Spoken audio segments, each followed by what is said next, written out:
Nós estamos falando sobre sexualidade à luz da Bíblia.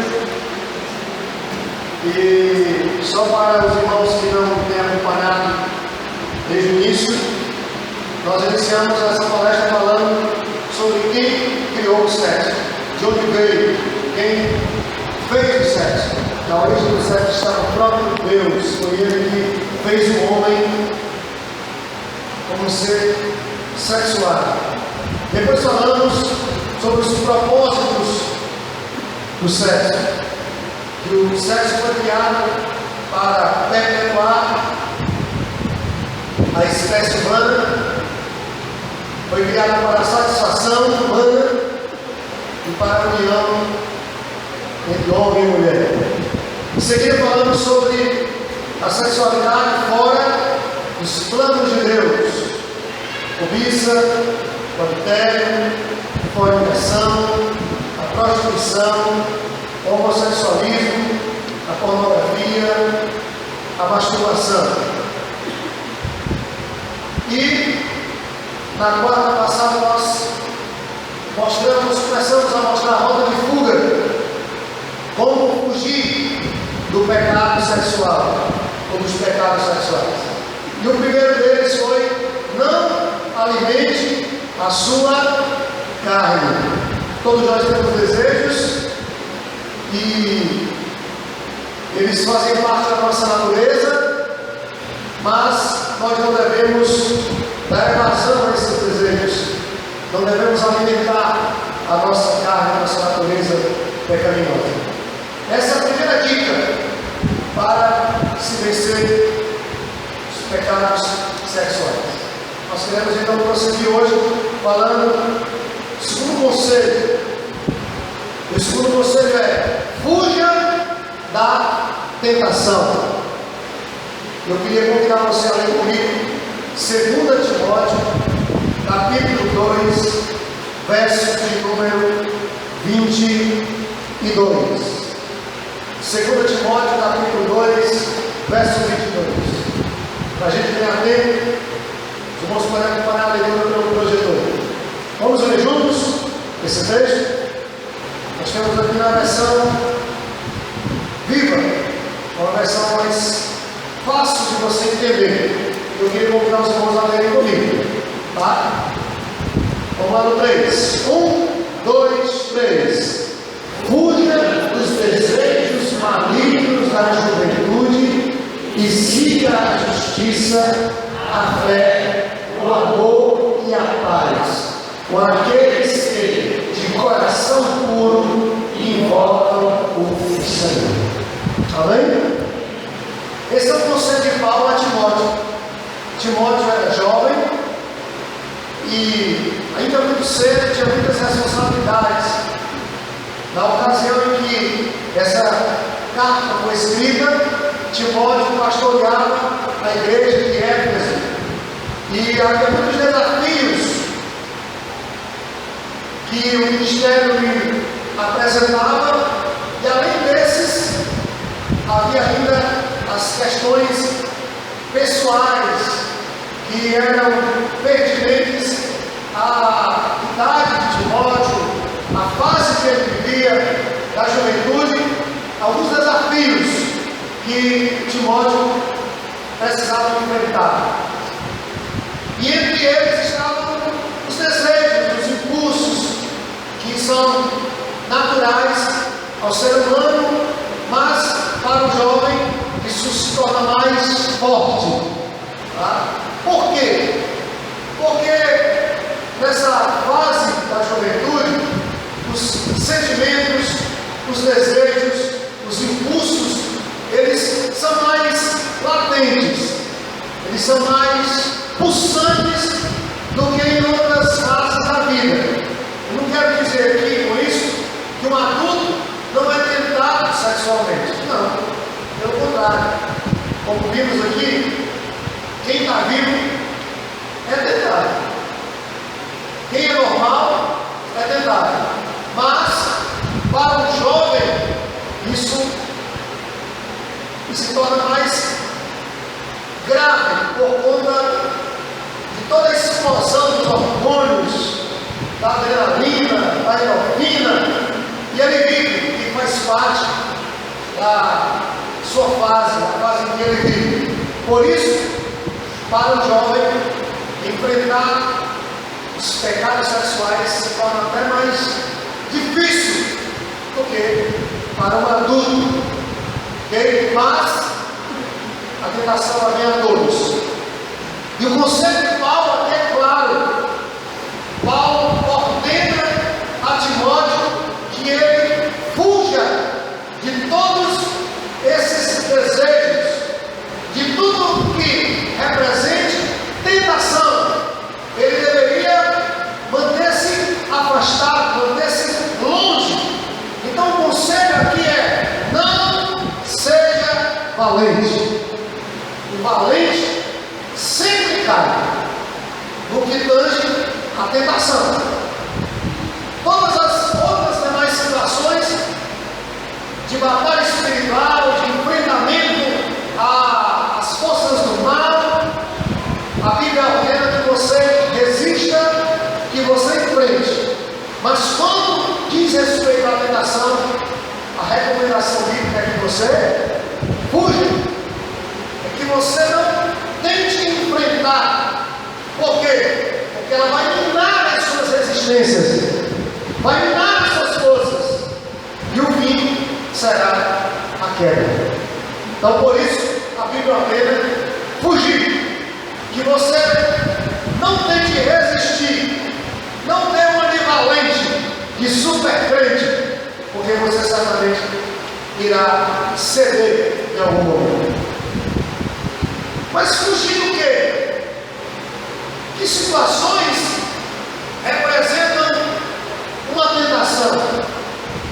Eu devo, em primeiro lugar, fugir das circunstâncias, e José é um exemplo disso. Em segundo lugar, eu devo fugir de amizades que me influenciam a pecar. Eu queria ler com você esse texto, mas questão de que você acompanha comigo, em 2 Samuel, capítulo 13. O texto vai falar de Aminon. Para quem não conhece a história, Aminon era filho do rei Davi, era o primogênito de Davi. E Aminon se apaixonou pela sua irmã Tamar. E ele acaba violentando Tamar, estuprando a sua irmã. Mas ele teve ajuda para isso, e ele teve incentivo para fazer essa barbaridade. 2 Samuel capítulo 13. Tinha Absalão, filho de Davi, uma formosa irmã, cujo nome era Tamar. Aminon, filho de Davi, se enamorou dela, ou seja, se apaixonou por ela. Angustiou-se Aminon por Tamar, sua irmã, a ponto de adoecer, pois sendo ela virgem, parecia impossível fazer coisa alguma. O que o texto está dizendo? Que se Tamar não fosse mulher, ele iria lá se deitar com ela, forçar, e não aconteceria nada, possivelmente. Por quê? Porque ela não era virgem, então seria a palavra dela contra a dele. Sendo ela virgem, ela poderia dizer que ela violentou, teria que comprovar, porque seria feito um exame e constataria que ela não era mais virgem. Verso 3, preste atenção.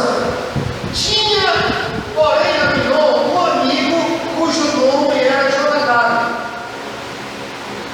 certo?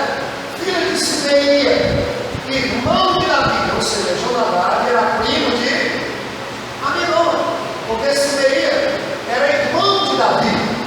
Então, Jonadab, além de amigo, era primo de Aminon. E também primo de Absalão, primo de Tamar.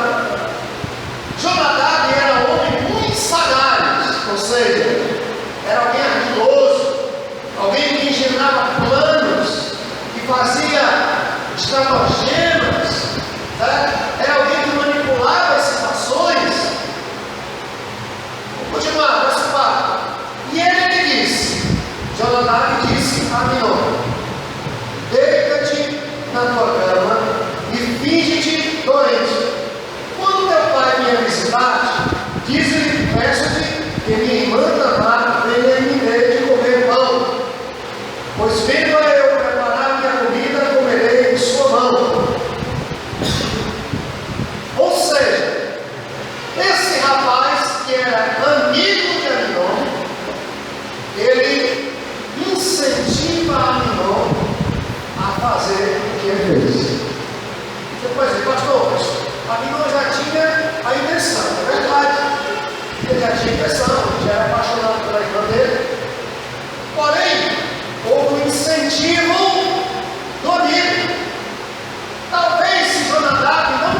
praticou. O que eu quero dizer com isso, irmãos, é que as amizades têm um poder tremendo de influenciar as pessoas. Quando você se acompanha com pessoas boas, certamente você vai crescer. Quando você se acompanha com pessoas que não têm boa índole, há uma grande probabilidade de você praticar o que essas pessoas praticam e ser semelhante a essas pessoas. As pessoas que enveredam pelo caminho das drogas, na maioria absoluta das vezes, elas tiveram a primeira experiência porque um amigo apresentou a droga a ela. Não é assim? Um amigo, às vezes de infância, um colega, foi lá e ofereceu droga. E essa pessoa, porque era amigo, ela acabou aceitando aquilo ali. Porque as amizades têm essa grande capacidade de influenciar as pessoas. Então, o que eu queria deixar para você refletir nessa noite é que você precisa rever os seus amigos. Você precisa avaliar melhor as suas amizades. E não se engane. Você pode estar pensando aí, os meus amigos são todos da igreja. Mas às vezes, nem sempre, os amigos da igreja são as melhores companhias. Tem pessoas que lhe influenciam a se afastar de Deus e não a se aproximar. Se você se aproxima de alguém que é crente e tem uma vida piedosa, há uma grande chance de você também ser uma pessoa assim. Se você se aproxima de alguém que não tem compromisso com Deus, que não tem compromisso com a igreja, que vive na igreja e no mundo, há uma grande chance de você ficar igual a essa pessoa. Você é pior do que ela. Então, escolha melhor os seus amigos. Selecione melhor seus amigos. Quem você deve escolher como seu amigo? Uma pessoa que seja mais crente do que você. Uma pessoa que seja mais madura do que você. Que tenha mais juízo do que você. Porque essa pessoa dificilmente vai lhe dar um conselho errado. Ela vai sempre lhe aconselhar corretamente. Os amigos, eles são muito importantes na nossa vida e podem ser determinantes no nosso futuro. Você também deve fugir, além das circunstâncias tentadoras, de amizades que não edificam. Você também deve fugir de conversas lisonjeiras. Salmo 1, verso 1 diz o quê? Bem-aventurado o homem que não anda no conselho dos ímpios. Ele começa a andar no conselho, ele começa a ouvir o que os ímpios dizem, que não se assenta. Ele não apenas está ouvindo, agora ele já se acomodou, ele já está sentado, ele já faz parte ali da roda. Talvez ele não pratique ainda, mas é só uma questão de tempo. Bem-aventurado o homem que não anda no conselho, não se assenta na roda dos.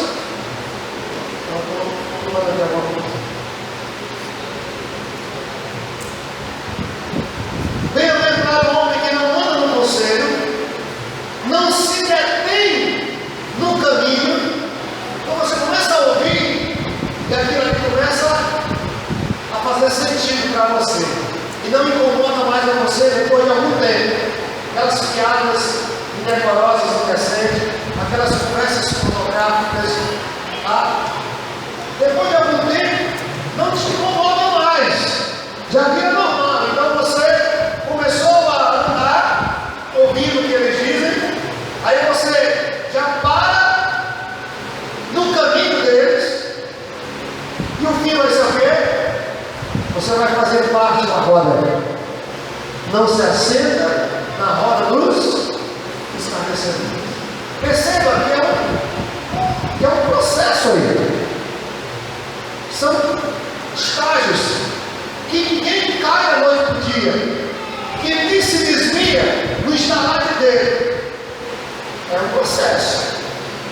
E na maioria das vezes as pessoas não percebem que estão em roda de colisão, que estão em processo de queda livre. Elas não se atentam aos detalhes, as rachaduras nas paredes. Elas não conseguem perceber. Vai devagarzinho, envolvendo. Então, cuidado com as conversas que você está tendo por aí. Cuidado com as conversas entre os amigos que você está tendo, porque essas conversas irão despertar em você sentimentos. Essas conversas irão despertar em você desejos, vai tirar de você a inocência para algumas coisas e vai atiçar em você alguns sentidos. É ou não é assim? Começa a ouvir certas coisas, aí você não tinha percebido ainda, você não tinha prestado atenção. Mas depois que você ouviu, você começa a perceber. Isso aí em tudo na vida. Todo tipo de conversa. Chega o irmão para você e olha, o irmão fulano e tal, ele faz assim, ó. Ele se comporta assim. Você não tinha percebido ainda. Mas depois que a pessoa fala, você começa a prestar atenção.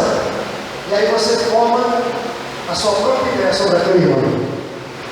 Porque você ouviu alguém. Tá? As más conversações corrompem os bons costumes. Está na Bíblia. Está em Provérbios. Você começa a ouvir, a dar ouvidos. Por que é aconselhável o crente não escutar música secular? Não é música do mundo, porque toda música do mundo, na morada na terra, é no mundo. Só se for de Marte, aí, toda música do mundo. Mas por que não é aconselhável o crente ouvir música secular? Porque a música, ela vai te levar a algum lugar. Ela vai fazer você voltar no tempo. Aqueles que viveram que o mundo pratica, quando escutam certas músicas, lembram de determinadas situações, de determinadas experiências, porque a música, ela vai te levar. Por que é que as pessoas, quando estão tristes, pessoas que são mundanas, elas vão para um bar e começam a beber todas? E qual é a música que toca lá? Garçom, aqui nessa mesa de bar, e o cara se mancha, tomando cerveja, cachaça e lembrando de alguma coisa. Porque a música, ela fala a alma. Então a música ou ela destrói ou ela edifica.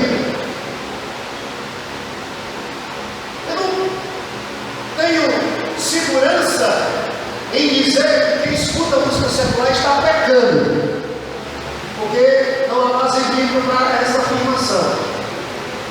Mas eu tenho segurança de lhe dizer que quem escuta a música secular está correndo um risco. Porque a música secular, se não lhe fizer mal, bem não vai lhe fazer. Ela não vai te edificar. Ela não vai te estimular a orar mais, a ler a Bíblia, a jejuar, a vir mais à igreja. Ela não vai. E principalmente as músicas de hoje, se é que nós podemos chamar de música, que as palavras são de duplo sentido, que instigam a pornografia, a sexualidade. Então, irmãos, isso é preocupante, certo? Então, conversas lisonjeiras, Tenha cuidado com o que você está ouvindo.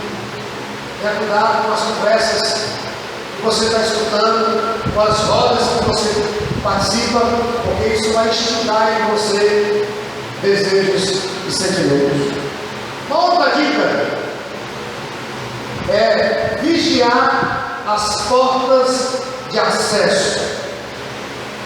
Nós temos pelo menos 3 portas de entrada para a nossa aula, e você precisa estar muito atento a elas, estar vigiando e guardando essas portas, para que a semente do mal não venha ser plantada no seu coração. A primeira delas é os olhos. Leonardo da Vinci dizia que os olhos são as janelas da alma e o espelho da vida, porque é através dos olhos que você desperta vários sentidos em você. Aquilo que os olhos não veem, o coração não sente. Quando você passa a olhar, ou quando você vê, ou quando você detém a sua atenção em algo, se isso não for algo que edifique, vai despertar em você alguns desejos e alguns sentimentos. Então você precisa vigiar seus olhos, porque eles são portas de entrada. Me lembro aqui de uma história que eu ouvi de uma mulher que subiu no coletivo e deu um vento, mesmo na hora a porta já estava aberta, e o vento levantou a saia dela com um pedaço de pano que ela estava vestindo. E quando levantou, tinha um padre, um coletivo, tinha um bêbado e um monte de gente. E o padre disse: não olhe não, porque senão vai cegar. E o bêbado disse: vou arriscar pelo menos um. Tem gente que ainda está arriscando, ainda está brincando ainda com o pecado, está brincando com o fogo. Você sabe que determinadas coisas que fazem mal, mas você ainda continua assistindo, vendo, e certamente isso vai levar você a ruína. Uma outra porta de entrada são os ouvidos. Eles despertam lembranças e desejos, muitas vezes que são mortais. Você escuta. Tem gente que engravida pelos ouvidos, né? Tem gente que nunca se atenta, que nunca averigua, ele ouviu, pronto. Então você precisa ter cuidado com aquilo que você está ouvindo, com o tipo de mensagem, com o tipo de palavra. Tem gente que passa o dia ouvindo música secular, quando chega de noite vem para a igreja, quer escrever o Espírito Santo na hora do louvor para sentir alguma coisa. Você passou o dia saturando seus ouvidos com coisas que não edificam, que na maioria das vezes incentivam você a fazer aquilo que não agrada a Deus. Então tenha cuidado. E a outra porta é a mente. Não a deixe vazia. Ocupe-a com aquilo que edifica. Vamos ler junto Filipenses 4:8. É o conselho de Paulo. Já diz o provérbio que mente vazia é a oficina do diabo. A ociosidade é um grande perigo, irmãos. É um grande perigo para os servos de Deus. E Paulo recomenda aqui à igreja que deva ocupar a sua mente com o quê? Ele vai dizer: finalmente, irmãos, tudo que é verdadeiro, tudo que é respeitável, tudo que é justo, tudo que é puro, tudo que é amável, tudo que é de boa fama, se alguma virtude há, e se alguma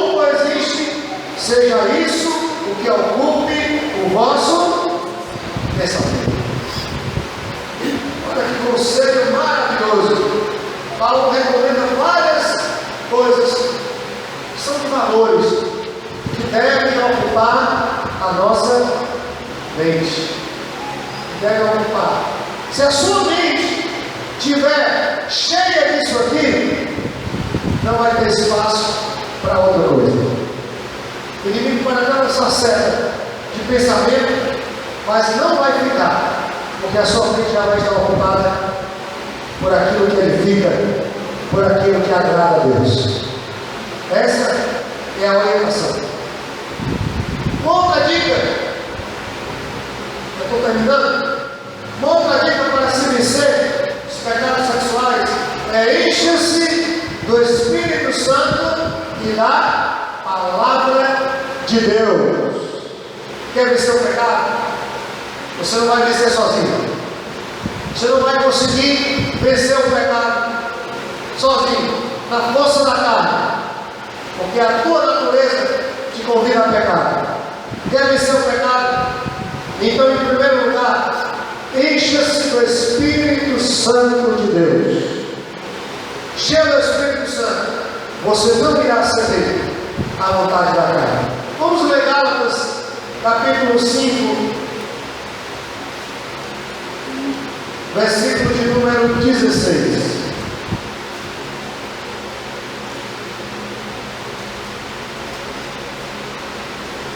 Digo, porém, andai no Espírito e jamais satisfareis a concupiscência da carne. Concupiscência é desejo, vontade.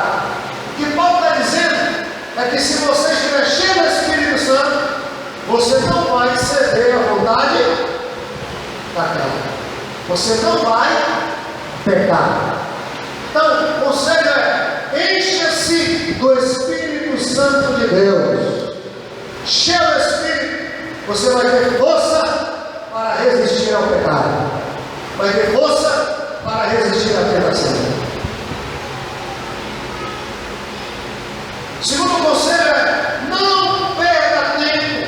Invista seu tempo na palavra. Vamos voltar para o Salmo 1, versículo de número 2.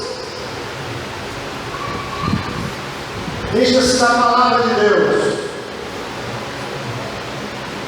O seu tempo com a Bíblia. Antes do seu prazer está na lei do Senhor, e na sua lei medita de dia e de noite. Quem aqui dedica um tempo do dia para ler a palavra de Deus? Quem faz isso todo dia? São poucos. Não, mas eu vou para a igreja na quarta, eu vou para a igreja no domingo, eu vou para um pequeno grupo na sexta. Já é suficiente. Lá é palavra de Deus direto. Isso não é suficiente, irmãos. Você precisa ter uma vida devocional com Deus, porque ela é que vai te sustentar. 3 reuniões semanais não vão conseguir garantir que você vença o pecado, que você tenha sucesso. Mas cheio da palavra, enquanto você ocupar sua mente com a palavra de Deus, o inimigo e o pecado não vai ter espaço no seu coração e na sua mente. Você precisa diariamente ocupar uma parte do seu dia para a leitura da palavra e para a oração. Isso é necessário. Okay? Aqueles que a família da igreja faça tudo doméstico. Fica até mais fácil, porque a minha família ora, lê a palavra. Isso é importante, isso é necessário. Só a palavra de Deus manterá seu coração limpo. Somente a palavra de Deus. Nenhuma outra coisa vai garantir que o seu coração esteja puro. Somente a palavra. Vamos ler Salmo 119. Se preocupa com o nome todo. São 176 versículos, a gente vai ler só 2. Salmo 119, versículo 9.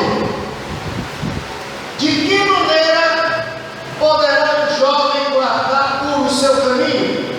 Caminho aqui tem a ver com conduta, com a vida. O salmista responde: observando segundo a tua palavra. Verso 10: de todo o coração te busquei, não me deixes fugir aos teus mandamentos. Verso 11: guardo no coração as tuas palavras, para quê? Para não pecar contra ti. Em outras traduções escondi a tua palavra no meu coração para não pecar contra ti. Você está vendo a importância que tem a palavra de Deus? Eu pergunto a você: se você decidir a partir de hoje não se alimentar mais, não comer nem beber, o que vai acontecer com você em alguns dias? Há uma grande chance de que você morra. Se você não ingerir água, você vai ficar desidratado, poderá ir a óbito. Se você não comer, você também poderá morrer de inanição. Isso é como o nosso corpo, nosso organismo. Você acha que espiritualmente é diferente? Você é crente. Aí você diz: não, eu vou para a igreja 3 vezes na semana, tá bom demais. Mas você não come só 3 vezes na semana, tá bom? Não, por quê? Porque você precisa se alimentar. Segundo os nutricionistas, tem que ser o quê? De 3 em 3 horas. 6 refeições. Tem uns que comem de 3 em 3 minutos, né? Não é, Vanderlei? Mas, normalmente, é de 3 em 3 horas. Inclusive, estão atrás do Vanderlei para fazer alguns testes com ele para encontrar o hormônio da magreza. Porque ele come e não engorda, né? É ele, é o Everton, que é um jumentinho vermatizado e não engorda. Né? Pois bem, nós precisamos nos alimentar da palavra de Deus. Leia a palavra. Eu não tenho hábito de ler. Essa é a desculpa da maioria. Mas você começa devagar. Começa a ler no Salmo 119. Começa a ler no Salmo 1. Depois o 2. Um capítulo por dia. Começa lendo os Salmos ou os Evangelhos. Vai lendo um por dia. E você vai criando hábito, vai criando gosto. Depois você vai estar lendo 2, depois 3, depois 5. Depois você vai dedicar de meia hora, 1 hora por dia para a leitura da palavra e a oração. E você será um crente poderoso nas mãos de Deus. E o pecado e a tentação vai continuar vindo, mas você vai estar forte para enfrentar e vencer em nome de Jesus. E o último conselho é: busque a ajuda do Senhor. Ele quer e Ele pode te ajudar. Se você precisa tentar, se você está no vale da tentação, sofrendo pressão do mundo, está quase para cair, eu quero dizer, Ele pode te ajudar. Ele pode te dar vitória. Mateus capítulo 6, versículo de número 13. Na oração dominical, Jesus pede algo a Deus, que deve ser também a nossa oração: e não nos deixe cair em tentação, mas livra-nos do mal, pois teu é o reino, o poder e a glória para sempre. Amém. Você tem que orar sobre isso. Deus me livra. Deus, que os meus olhos fiquem certos para o pecado. Deus, me dá discernimento. Me ajuda a ser vigilante. Me ajuda a perceber as coisas para ficar longe do pecado e da tentação. E Deus vai te ajudar. Se você pedir, Deus vai fazer. Porque Ele atende a nossa oração. Hebreus capítulo 2.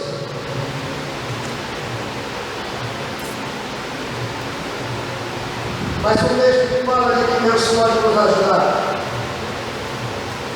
Hebreus capítulo 2, versículo 17.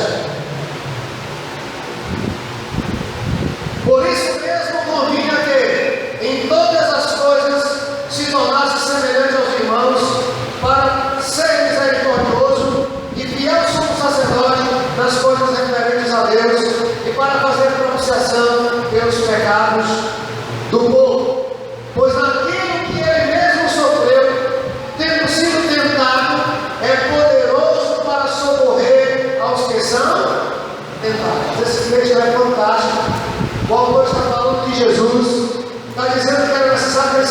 tornar-se homem, para sentir o que o homem sente. Então ele se esvaziou dos seus atributos de Deus para se tornar homem, para viver as experiências que nós vivemos, e ele foi tentado em tudo, diz o verso 18. E nisso que ele foi tentado, ele pode te ajudar, ele pode te socorrer. Então você pode pedir ajuda de Deus, que ele está pronto a te ajudar. Peça graça, peça misericórdia, peça socorro, clame por ajuda. Capítulo 4 de Hebreus, verso 15. Porque não temos sumo sacerdote que não possa compadecer-se das nossas fraquezas. Antes foi ele tentado em todas as coisas, a nossa semelhança, mas sem pecado. Ele te compreende. Quando você é tentado, Jesus te compreende. Sabe por quê? Porque o autor está dizendo que ele foi tentado em tudo. Pastor, até na área sexual, lógico que sim. Em tudo. Ele foi tentado em tudo. E uma das primeiras oportunidades que Satanás teve para tentar Cristo, ele tentou Jesus na área da vaidade. Se tu és o filho de Deus, te joga daqui. Se tu és o filho de Deus, transforma essas pedras em pães. Se você se prostrar e me adorar, eu te dou todos os reinos do mundo. Satanás estava tentando Jesus na área da vaidade, mas ele foi derrotado, porque Jesus era um autêntico servo de Deus. Ele reconhecia a sua posição. Ele não estava aqui para ser servido, mas para servir e para cumprir a vontade de Deus. Satanás tentou Jesus em todas as áreas. O Senhor tem poder de libertar e de restaurar você. Salmo de número 20. Então vamos encerrar aqui. Salmo de número 20, verso 8. Eles se curvam e caem, nós porém nos levantamos e nos mantemos de pé. Pastor, essa palavra chegou atrasada, porque eu já caí, já foi, já era. E agora o que vai ser de mim? Não se desespere. Se você caiu, eu quero dizer que Deus pode te restaurar, porque Ele é o Deus que perdoa. Ele é o Deus que restaura. E o último texto, Salmo 37. Os irmãos podem se acostumando, porque toda quarta-feira agora eu vou dar os irmãos para ler a Bíblia. Tem irmão que tem preguiça para ler aqui. Nem nada, pega a Bíblia e fecha de novo. Você tem que aprender a ler a Bíblia. Você vai ler a Bíblia. Você tem que conferir que o que eu estou dizendo aqui está na Bíblia dele. Vai que eu erro. E aí? 37, verso 24. Se cair, não ficará prostrado, porque o Senhor o segura pela mão. Quer dizer que você pode até cair, porque nós somos humanos, somos falhos, estamos sujeitos a pecar. Mas eu quero dizer que se você caiu, Deus pode te levantar.